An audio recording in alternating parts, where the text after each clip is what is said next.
How to unblock someone on Facebook.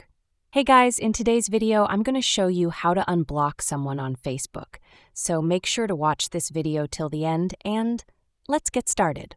Launch the Facebook app on your mobile device or visit the Facebook website on your browser. Log into your account if you're not already signed in. On the home screen, tap the menu icon at the bottom right on mobile. Scroll down and select Settings and Privacy. Then tap on Settings to access your account settings. Look for the Audience and Visibility section and tap on Blocking to view your block list. A list of all the people you've blocked will appear. Locate the name of the person you wish to unblock and tap the Unblock option beside their name. A pop-up will appear asking for confirmation.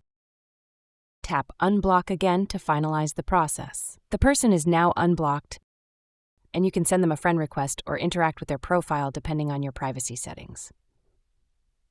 That's all for today's video. I hope this step-by-step guide helped you unblock someone on Facebook without any hassle. If you found this tutorial helpful, please give it a like, share it with your friends, and subscribe to my channel for more quick and easy guides.